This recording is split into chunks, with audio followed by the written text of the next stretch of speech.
You've been lied to. From the moment you stepped into the workforce, you were told that the hardest workers, the first ones in and the last ones out, are the most indispensable. But look around. Who's actually getting burnt out? Who's getting replaced by a cheaper version of themselves? It's not the smart worker. It's the busy worker. Here is a shocking truth that corporate doesn't want you to know. Lazy people, the right kind of lazy, never get fired. In fact, they are often the most protected assets in a company. While you're drowning in spreadsheets, trying to prove your worth through sheer exhaustion, they've already figured out a way to do your 8-hour job in 45 minutes. Most people see laziness as a weakness. I see it as the ultimate form of efficiency. Think about it.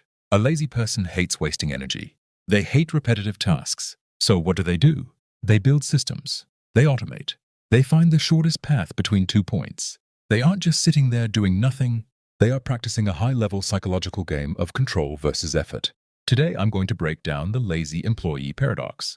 We'll explore why being a workhorse is a dangerous trap and how the most successful people in the world use strategic laziness to gain freedom, avoid the chopping block, and eventually own the game. If you want to stop being a slave to the clock and start being the person the company is terrified to lose, pay very close attention. This is how the game is actually played. Why does the hardest worker usually get the most work, but the least reward? It's called the efficiency penalty. In the corporate world, if you show everyone you can carry the weight of 3 people, the reward isn't a promotion, it's the weight of a 4th person. You become a utility player, and utility players are rarely the ones who lead. They are the ones who are used until they break. The strategic lazy person understands a psychological concept called perceived indispensability. They don't want to be the engine that runs the ship. They want to be the person who knows exactly which button to press when the engine fails. If you are the engine, you are expected to run 24/7. If you are the person who knows the button, you can spend 90% of your time resting, and the company will still pay you more because they are terrified of the day you aren't there to press it. Think about the high-performance trap. When you perform at 110% every single day, that becomes your baseline. The moment you drop to 90%, maybe because you're tired or sick, you look like a failure. But the lazy person, their baseline is 40%. When they deliver a sudden 80%, they look like a god-tier genius who just saved the day. It's all about managing expectations and protecting your energy. Being busy is often just a lack of focus. To survive and thrive, you have to stop being the one who does the work and start being the one who owns the results. The biggest secret of the indispensable lazy person is that they don't actually work. Their systems do. While the average employee is proud of their hustle, the strategic lazy person is disgusted by it. To them, doing the same task twice is a failure. If a task can be automated, outsourced, or eliminated, they will find a way to do it within the first week of the job. Think about the power of leverage. Most people sell their time, which is a finite resource. You only have 24 hours. But a lazy person sells their architecture. They spend a small burst of intense energy to build a digital employee, a macro, a script, or a streamlined workflow that does the job for them while they sleep.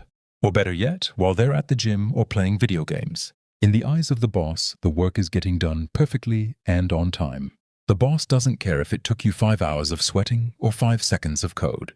In fact, they prefer the code because it doesn't make mistakes. By building these systems, you create a black box. No one knows exactly how you do what you do. They just know that if you leave, the magic stops. That is true job security. You aren't being paid for your labor. You're being paid for the silence and efficiency of your systems. This isn't just about being lazy. It's about being the smartest person in the room by doing the least amount of manual work possible. Have you ever noticed that some people are always busy but never get noticed, while others barely seem to work but are treated like VIPs? This is the art of strategic visibility. The smart lazy person knows that being seen working is more important than the work itself, but they do it differently. They don't aim for quantity. They aim for impact. They master the high-stakes moment. While the workhorse is busy doing 100 small tasks that no one notices, the strategic lazy person waits. They wait for that one critical meeting, that one major crisis, or that one complex problem that everyone else is scared of. Then they step in, solve it using one of their pre-built systems or a clever shortcut, and disappear back into the shadows. In the company's mind, they didn't just save time, they saved the day. This creates a halo effect. Because you solved the biggest problem, Everyone assumes you are working just as hard on everything else. You don't need to be in the office for 10 hours. If your 10 minutes of input is the most valuable thing that happened all week, it's about psychological dominance. You aren't a worker bee anymore. You are a specialist. Specialists are never fired during layoffs because they are seen as the brain of the operation. By doing less, you actually become more visible where it counts. You're not hiding. You're positioning yourself as the ultimate solution. Why do companies keep employees who seem to do nothing? It's not because they're nice. It's because they're scared. The strategic lazy person builds what I call the oxygen strategy. You make yourself like air. Nobody notices you when you're there. But the second you're gone, everyone starts suffocating. While the hard worker is easily replaceable because their skills are standard, the lazy expert has created a mental monopoly. They own the keys to the kingdom. They are the only ones who truly understand the messy, automated systems they built. They are the ones who know where the dead bodies are buried in the code or the company archives. If you fire a hard worker, you just hire another one. If you fire a strategic lazy person, the entire machine they built might just stop working, and nobody knows how to fix it. This creates a permanent seat at the table. You don't need to beg for job security. You dictate it. You become an insurance policy. The company pays you not just for what you do, but to ensure you don't take your systems and your shortcuts to a competitor. In their minds, the cost of keeping you resting is much lower than the cost of you leaving. This is the ultimate flip of the script. You aren't lucky to have a job. The job is lucky to have your brain. When you stop being a laborer and start being an asset, you become untouchable. We have been conditioned to feel guilty the moment we aren't doing something. It's a modern sickness called the hustle trap. If you aren't answering emails, attending meetings, or staring at a screen, you feel like you're failing. But here's the secret. The world's most successful lazy people know constant movement is usually a cover for a lack of direction. When you are always busy, you are reacting to the world. When you are still, you are observing it. The strategic lazy person spends more time thinking than doing. They understand that 1 hour of deep, focused thought is worth 40 hours of mindless clicking. They break the addiction to the performative work culture. You know the type. The person who types loudly just so everyone hears them, or CCs the boss on every tiny update. That's not work. That's a cry for attention. To get to the next level, you have to kill that guilt. You have to be okay with sitting in a chair for 2 hours doing absolutely nothing but thinking about how to make a process 10 times faster. Most people can't do this because their brain is addicted to the dopamine hit of finishing a task. But you need to become addicted to the result. If the result can be achieved with zero effort, that's a 100% win. Freedom starts the moment you stop measuring your worth by your exhaustion and start measuring it by your output. The single most terrifying word in the corporate world is no. From the moment you start, you are taught to be a yes man. But yes is the language of the servant. No is the language of the master. The strategic lazy person is an expert in saying no without ever using the word.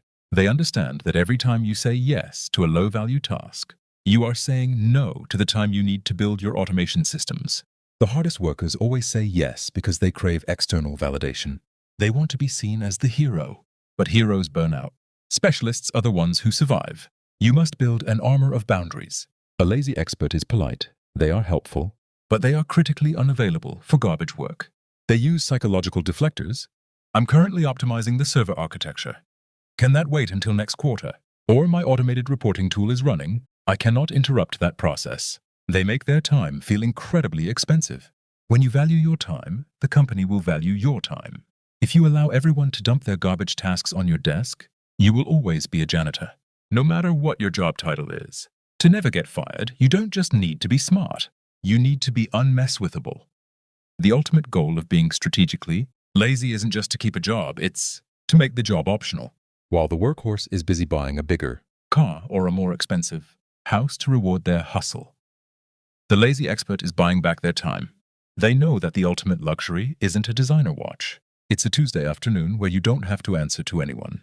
This is where your automated systems and your specialized status pay off. Because you've automated your 40-hour week into 5 hours, you now have 35 hours of invisible time. This is your laboratory. This is where you build your own side empire, learn new high-income skills, or invest the money you've saved. You are essentially being paid by your employer to build your own future. Most people wait for a lucky break to quit their 9 to 5. The strategic lazy person doesn't wait. They engineer an exit. They've made themselves so efficient that they are literally running two lives at once. By the time the company realizes you aren't grinding like everyone else, you've already built a foundation so strong that you don't even need their paycheck anymore. This is the hidden level of the game. You aren't just an employee. You are a ghost in the machine. You use the company's resources to fund your freedom. When you finally decide to walk away, they'll realize that the lazy guy was actually the most productive person they ever met. They just couldn't see the work because it was too smart for them. The world is terrified of the word lazy, but you should be terrified of the word average. Average people are the ones who are actually at risk. They do exactly what they're told. They work the standard hours, and they follow the standard rules. Because they are predictable, they are replaceable. They are just another gear in a machine that doesn't care about their name. The high-value lazy person is an outlier. They don't fit into the system's boxes, and that creates a layer of psychological protection. Management doesn't fire the person. They don't fully understand. They fire the ones they can easily quantify. When you work like a machine, you are judged like a machine. But when you think like a creator, you are valued like an artist. Look at the history of innovation. It wasn't the people who loved carrying heavy stones who built the wheel. It was the person who was too lazy to carry them anymore. Laziness, when combined with high intelligence, is the mother of all progress. You aren't avoiding work. You are rejecting meaningless work. You are choosing to preserve your mental energy for the things that actually move the needle. This is the mindset shift. Stop trying to be the best employee and start trying to be the most unique asset. The goal isn't to be busy. The goal is to be effective. When you reach this level, you realize that lazy was just a label used by people who were too scared to stop running on the treadmill. You've stopped running and you've started leading. So here is the final truth. Being lazy isn't about avoiding work. It's about mastering it. It's about having the courage to stop the mindless grind and start building a life where your brain does the heavy lifting, not your back. The world will always try to pull you back into the busy trap because a busy person is easy to control. But a strategic person, a person who owns their time and their systems, that person is dangerous to the status quo. You have two choices today. You can go back to your desk, put your head down, and pray that your hard work is enough to keep you safe. Or you can start being the right kind of lazy. Start looking for the shortcuts. Start building the automations. Start saying no to the garbage and yes to your own freedom. Remember, the goal isn't just to keep your job. It's to make sure that even if the building burned down tomorrow, you'd be just fine because your value is inside your head, not in your cubicle. You've seen the game. You've seen the rules. Now it's time to play. But there is one more thing. Even if you master laziness, there's a specific way the world's elite handle their money once. They have all this free time. If you think being a lazy employee is powerful, wait until you see how the 1% use passive friction to stay rich without lifting a finger. But that's a story for the next video. I'll see you there.